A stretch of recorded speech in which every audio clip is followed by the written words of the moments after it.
Hello everyone, कैसे हो सभी लोग। मैं हूं आपका भास्कर भैया और आप सभी का स्वागत है आपके अपने चैनल भास्कर भैया केमिस्ट्री पर, जहां हम पढ़ते हैं पूरे एक लॉजिक और एक कंसेप्ट के साथ, जिससे आप 11 और 12 तो बड़े तरीके से पढ़ो ही, पर अगर आप जेईई और नीट की तैयारी कर रहे हो तो वो भी अच्छी तरीके से कर पाओ।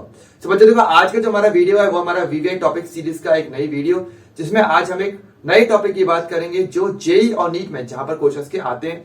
और वो टॉपिक है हमारा ओलियम का प्रतिशत लेबलिंग, यानी कि परसेंटेज लेबलिंग ऑफ ओलियम। ठीक है, तो बच्चों देखो, ये जो टॉपिक है हमारे लिए काफी ज्यादा इंपॉर्टेंट है। बहुत इजी क्वेश्चन यहाँ से आता है हमारे पास जेईई और नीट के एग्जाम्स के अंदर। सो अगर आपको टॉपिक आते तो फ्री के 4 नंबर अपने सिक्योर कर लोगे और आपको 4 नंबर मिल जाएंगे। ओके, देखिए वीडियो स्टार्ट करने से पहले अगर आपने वीडियो को लाइक नहीं किया तो लाइक कर लेना, एंड चैनल को सब्सक्राइब नहीं किया तो सब्सक्राइब जरूर कर लेना। ओके, सो बच्चों देखो, क्लास को स्टार्ट करते हैं। तो जैसे कि हमने बोला, ओलियम हमारा क्या होता है, ये हमारा एक रासायनिक यौगिक है। अगर हम बात करें तो ओलियम, जिसको हम क्या बोलते हैं, ये बेसिकली आपका एक रासायनिक सूत्र होता है, एक फॉर्मूला होता है जो होता है आपका H2S2O7। इसको हम क्या बोलते हैं, ओलियम के नाम से इसको जाना जाता है। और इससे रिलेटेड क्वेश्चन जो है वो बहुत अच्छा बनता है। क्या क्वेश्चन बनता है, देखो समझो। ओलियम की विशेष बात होती है, देखो ओलियम की अगर बात करेंगे ना तो ये दो चीजों से मिलकर के बनता है। एक तो आपका H2SO4, एक आपका SO3 गैस। अगर ध्यान से देखो, H2SO4 और SO3 इन दोनों फॉर्मुलों को अगर आप जोड़ोगे तो आपको ओलियम का फॉर्मूला मिलेगा। देखो, 2 हाइड्रोजन यहाँ पे, 2 हाइड्रोजन यहाँ पे, सल्फर 1 और 1 सल्फर, 2 सल्फर, 4 और 3 7 ऑक्सीजन। ठीक है, तो अब इसका मतलब क्या होता है कि ओलियम के ऐसा यौगिक होता है जिसमें सल्फ्यूरिक अम्ल जो हमारा H2SO4 और सल्फर ट्राइऑक्साइड SO3 गैस जो है पाई जाती है। ठीक है, तो यहाँ पर हमारे पास क्या होती है, तो इसकी विशेष रिएक्शन होती है। इसकी रिएक्शन क्या होती है कि अगर आप कभी भी H2S2O7 की रिएक्शन अगर पानी से करवाते हो तो आपको क्या मिलता है, आपको 2 अणु H2SO4 के मिलते हैं। आपको क्या मिलता है कि ओलियम की रिएक्शन अगर पानी H2O से करवाई जाए तो आपको H2SO4 मिलता है। कितने अणु, आपके 2 अणु, 2 मॉलिक्यूल्स आपको H2SO4 के मिल जाते हैं। सो आपके पास यहाँ पे क्वेश्चन ही आता है कि जो ओलियम होता है ना, अब देखो, क्योंकि ओलियम की अगर बात करेंगे रिएक्शन में, वो H2O से रिएक्शन करेगा और H2SO4 बनाता है। ठीक, अब यहाँ पर थोड़ा इसको अंदर से अगर देखा जाए तो असल में होता ही है कि देखो, ओलियम के अंदर क्या है हमारे पास, H2SO4 और SO3। यानी ओलियम के अंदर अगर हम देखें तो हमारे पास पहले से एक H2SO4 तो होता ही है और SO3 गैस इसमें अलग से होती है। और वो क्या कर रहे हैं, आपके H2O से रिएक्शन कर रहे हैं।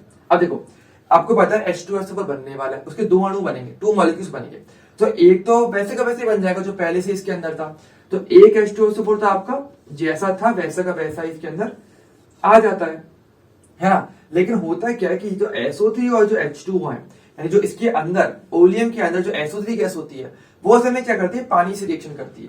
और ये दोनों अलग रिएक्शन कर करके क्या बनाते हैं, आपका H2SO4 बनाते हैं। ठीक है, तो क्वेश्चन आपके पास यहाँ पर ये पूछा जाता है कि ओलियम की आपको प्रतिशत जो सामर्थ्य है वो आपको दिया जाता है, इसकी परसेंटेज स्ट्रेंथ दी जाती है और पूछा जाता है कि उसके अंदर कितना SO3 गैस होगी या वो कितने पानी से रिएक्शन करेगी। तो इस रिएक्शन के रिगार्डिंग काफी सारी चीजें पूछी जाती है। ओके, सो आज हम इसी टॉपिक पे बात करेंगे पूरे तरीके से। ओके, तो बहुत ध्यान से आपको देखना है। किसी भी पॉइंट पे अगर आपको अगर समझ में नहीं आता तो तुरंत रिवर्स कर लेना एंड देख लेना। ओके, लेकिन पहले एक बार इसको नोट कर लो थोड़ा सा डाटा, फिर हम इससे रिलेटेड पूरी रिएक्शन को समझेंगे अच्छे तरीके से। तो फटाफट नोट कर लो। तो बच्चों, जैसे हमने बात किया था प्रतिशत ओलियम सामर्थ्य, इसका मतलब क्या होता है, जैसे हम जानते हैं कि ओलियम के अंदर क्या था, हमारे पास H2SO4 है और साथ में क्या SO3 गैस है, जो क्या करती है, पानी से अभिक्रिया करके H2SO4 का एक नया अणु बनाती है ना। तो यही यहाँ पे लिखा रहता है कि H2SO7 में उपस्थित SO3 की मात्रा जो पानी यानी H2O से अभिक्रिया करती है, उसके बारे में बताने का काम कौन करता है, ओलियम का सामर्थ्य करता है, उसका परसेंटेज करता है। ओके, जैसे कि बेसिक रिएक्शन क्या जानते हैं कि H2S2O7 H2O से रिएक्शन करेगा और आपके 2 अणु H2SO4 के बनाएंगे। लेकिन हम जानते हैं ऑलरेडी H2S2O7 के अंदर एक अणु H2SO4 पहले से ही होता है और जो साथ में जो SO3 गैस होती है वो असल में क्या करती है, अभिक्रिया करती है इस पानी के साथ और आपका H2SO4 बनाती है। तो आपको परसेंटेज क्या बताएगा कि SO3 की मात्रा कितनी है। ओके, और क्वेश्चन भी आपके पास ये आता भी है कि आपको बताना होता है कि आपको प्रतिशत सामर्थ्य दिया जाता है क्वेश्चन के अंदर ओलियम का, और पूछा जाता है कि इसके अंदर SO3 की कितनी मात्रा है या कितनी ग्राम इसका वजन होगा SO3 का। इससे क्वेश्चन बहुत ज्यादा पूछे जाते हैं, तो हमें वो अच्छे से समझना है। ओके, तो पहले एक बार थोड़ा सा परसेंटेज में समझते हैं। जैसे कि आप देखो, बहुत ध्यान समझो, जैसे कि आपको अगर कभी दिया जा रहा है कि देखो आपके ओलियम की जो सामर्थ्य है, पहले बताता हूँ कहां से कहां तक होती है, पहले वो समझो कि एक जो हम एक नोट यहाँ पे डाल देते हैं पहले। सो नोट हमारे पास क्या आता है, नोट ये होता है कि देखो अगर हम बात करेंगे ओलियम, तो इसकी जो परसेंटेज जो स्ट्रेंथ होती है, ठीक है, यानी इसका जो प्रतिशत सामर्थ्य होता है वो फिक्स होता है, वो आपका होता है 100% से लेके 122.5%। इसके बीच में ही होता है हमेशा, ये बात आपको हमेशा ध्यान रखनी पड़ेगी, ठीक है। ये क्या है आपका इसकी परसेंटेज का मिनिमम वैल्यू और ये क्या है इसका मैक्सिमम वैल्यू। पहले आपको ये बात जरूर ध्यान रखना है, ठीक है, कि अगर हम बात करें कभी भी किसी ओलियम का सामर्थ्य की जब बात करते हैं तो ध्यान रखना ओलियम का सामर्थ्य 100% से लेकर के 122.5% तक होता है। ओके, ये इसकी रेंज होती है, इससे ज्यादा कभी नहीं होगा और इससे कम कभी नहीं होगा, ये आपको हमेशा ध्यान रखना है, ठीक है। अब इस परसेंट को कैसे पढ़ा जाता है वो हम समझेंगे, लेकिन पहले एक बार इसको नोट कर लो फटाफट से। बच्चों हम थोड़ा एग्जाम्पल की मदद से क्या परसेंटेज ओलियम को समझेंगे, ठीक है। कैसे, देखो, जैसे कि पहले एक बार को ध्यान रखिए, मैंने भी क्या बताया था कि प्रतिशत ओलियम की रेंज कहां से कहां तक होती है, 100% से लेके 122.5% तक, इसके बीच में होती है, इससे कम भी नहीं होगी, इससे ज्यादा भी नहीं होगी।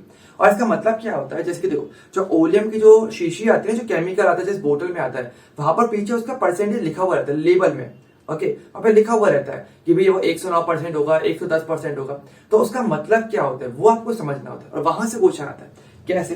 जैसे कि मान लो हमने शीशी ले ली H2SO7 ओलियम की, जिसमें लिखा हुआ है कि यार ये आपका 109% आपको दिया हुआ है, ठीक है। अब इसका मतलब क्या है, हम क्या जानते हैं ओलियम के अंदर क्या क्या होता है, H2SO4 प्लस SO3, ठीक है। और ये क्या करता है, पानी से रिएक्शन करता है, और रिएक्शन भी असल में कौन कर रहा था, आपका SO3 हो जाए तो एक्चुअल में रिएक्शन करता है। तो देखो इसका मतलब क्या है, 109% का मतलब क्या है कि आपके पास 100% तो क्या रहेगा, H2SO4 रहेगा, और एक्स्ट्रा परसेंटेज जो 9% है वो कहीं ना कहीं क्या होगा, आपका SO3 होगा, जो कि पानी से रिएक्शन करके H2SO4 बनाता है। तो आपका जो एक्स्ट्रा परसेंटेज है, इसका मतलब क्या होता है कि आपके पास जो भी एक्स्ट्रा परसेंट होता है आपका, वो क्या प्रदर्शित करता है, वो SO3 की मात्रा को प्रदर्शित करता है कि SO3 कितना परसेंटेज होगा, पहली चीज तो। और इससे पानी का भी सीधी सी रिलेशन है। ध्यान रखना क्या कि आपके पास जो भी एक्स्ट्रा परसेंट होता है, पानी जो होता है वो उतने ही ग्राम्स में होता है। ओके, जैसे कि मान लो अगर आपको बोला जा रहा है जैसे कि 109%, ठीक है, सो जैसे कि एग्जांपल में जैसे हम बोल रहे थे, हमें क्या बोला है कि 109% आपको H2SO7 दिया है, और आपसे पूछा जाए कि भाई ये इसके अंदर SO3 कितना है, एक्स्ट्रा परसेंटेज कितना, तो इसके अंदर SO3 कितना हो जाएगा, आपके पास 9% होगा, पहली चीज। दूसरी बात क्या, इसके अंदर पानी अब ये जो SO3 है ये पानी की कितनी मात्रा से रिएक्शन करेगा, तो कितनी मात्रा से करेगा, जितना एक्स्ट्रा परसेंटेज है उसी को बस ग्राम बोल दो आप, सीधा सीधा, यानी कितनी मात्रा से, 9 ग्राम पानी से वो रिएक्शन करेगा, सिंपल। और एक क्वेश्चन और भी पूछा जाता है कि अब अगर मान लो हम बोल रहे हैं कि तो इसमें 9% हमने मान लिया SO3 है, ठीक है, तो इसके अकॉर्डिंग SO3 का वजन कितना होगा इस ओलियम के अंदर 109% के अंदर, उसका वेट। तो यहाँ पे सीधे सीधे आपको ध्यान रखना है कि SO3 का जो वजन होता है वो हमेशा क्या होता है, ये मैं आपको लिख देता हूं यहाँ पे कि SO3 का जो वेट होता है हमेशा, यानी जो हमारा भार होगा जो कि आपका ग्राम में होगा, वो क्या होगा आपका, वो होगा आपका 4.45 इंटू में एक्स्ट्रा परसेंट, ठीक है, ये इसका होता है। जैसे हमने क्या बोला, यहाँ पे हमारा वजन एक्स्ट्रा परसेंटेज कितना है, 9% एक्स्ट्रा है, ठीक है, तो SO3 का वजन कितना होगा इसके अंदर, 9 इंटू में 4.45 ग्राम, और ये कितना हो जाएगा आपका 9545 436 और 4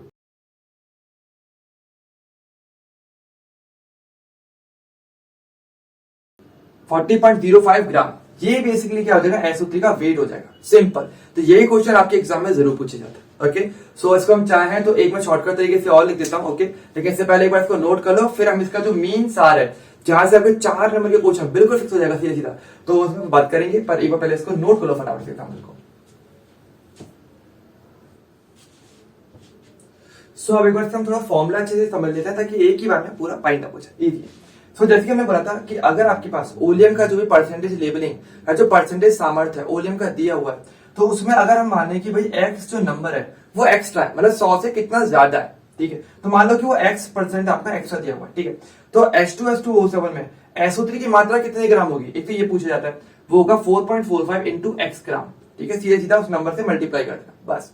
और SO3 H2O की कितनी ग्राम मात्रा से रिएक्शन कर सकता है, जितनी एक्स्ट्रा परसेंट होगा उतने से करेगा। जैसे कि अगर मान लो कहीं पे लिखा हुआ है 120% आपको क्या दिया हुआ है, H2SO7, और अगर मैं यहाँ पे आपसे पूछूं कि भाई इसके अंदर SO3 की ग्राम में मात्रा आपको बतानी है, तो SO3 की ग्राम में मात्रा कितना होगा इसके अंदर आप बहुत इजीली कैलकुलेट कर सकते हो। क्या करना है 4.45 इंटू में 20 और जब मल्टीप्लाई करोगे तो कितना आएगा, वो आपके पास आ जाएगा यहाँ पे 8.90 ग्राम। ये आपके पास आ जाएगा, सीधा सीधा आ जाएगा डायरेक्ट। देखिए क्वेश्चन बहुत आते हैं क्वेश्चन, और ऐसे क्वेश्चन दिखने में मुश्किल लगते हैं पर बहुत ज्यादा इजी होते हैं, इसलिए ऐसे ऐसे क्वेश्चन तो जल्दी जल्दी कर लेने होते हैं और आपको नंबर फिक्स करवा लो बस।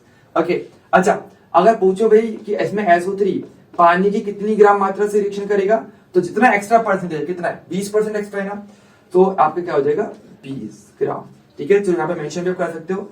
एक्स की वैल्यू क्या है 20 है जो कि एक्स्ट्रा है। ठीक है, एक्स्ट्रा कितना है, आप इसको 100 में से माइनस करवा दो बस। तो इतना इजी बेसिकली आपके पास क्वेश्चन आता है। ओके, सो आई होप आपको आज का टॉपिक जो है क्लियर हो गया होगा। इतना ही टॉपिक था, इजी टॉपिक है, तो इसको अच्छे से कर लेना। थोड़ा सा प्रैक्टिस करोगे ना तो आपके जे या नीट के अंदर 4 नंबर तो आपके फिक्स हो जाएंगे और बहुत आराम से आ जाएंगे। ओके, क्वेश्चन बहुत इजी आता है, सीधे सीधे क्वेश्चन आता है, बस फॉर्मूला लगाओ एंड 1 मिनट के अंदर आप उस क्वेश्चन को सॉल्व कर लो। ओके, सो आई होप आपको आज की वीडियो मजा आया होगा, आपने कुछ सीखा होगा अच्छे तरीके से एंड अपने नंबर भी फिक्स किए होंगे।